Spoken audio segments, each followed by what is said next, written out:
बिस्मिल्लाहिर्रहमानिर्रहीम। अस्सलाम वालेकुम viewers, welcome to Kamal health and beauty tips. आज मैं जो टिप बताने जा रही हूँ वो मसों को जड़ से ख़त्म करने के लिए। शुरू करने से पहले आपसे गुजारिश है कि मेरे channel Kamal health and beauty tips को सब्सक्राइब कर लें और बेल आइकन को प्रेस कर दें ताकि आपको मेरे चैनल की अपडेट्स मिलती रहे और वीडियो को लाइक और शेयर करना ना भूलें।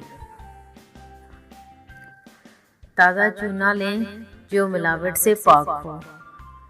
जितना चूना हो उसका 20वां हिस्सा मीठा सोडा लें, आपस में मिला लें।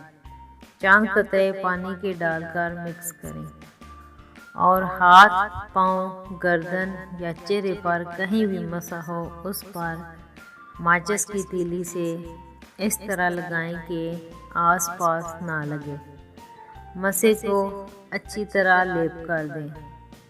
ये ख्याल रहे ये दवा फैले ना, वरना जिल्द को भी नुकसान देगी। हाँ, मसे की जड़ में एहतियात से लगाएं।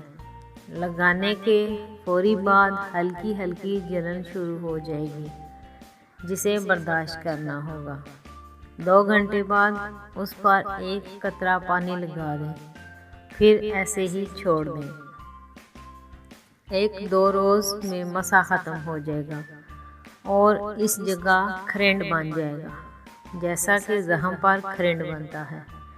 इसे खुद ही नहीं उतारना, ये खुद ही उतर जाएगा। अगर वक़्त से पहले उतर जाए तो उस जख्म पर कोई भी जख्म की दवा लगा सकते हैं, इंशाअल्लाह निशान भी नहीं पड़ेगा। मेरा आज़मूदा है और कई लोगों को खुद अपने हाथों से लगाया है, अल्लाह ने शिफा दी है। ज़रूरी नोट, शुगर के मरीज़ एहतियात करें। उम्मीद है आपको मेरे चैनल की वीडियोस अच्छी लग रही होंगी। अगर अच्छी लग रही हैं तो मेरे channel Kamal health and beauty tips को सब्सक्राइब कर दें और कमेंट्स में अपनी राय से आगाह करें और वीडियोस अपने दोस्तों के साथ शेयर करें। शुक्रिया।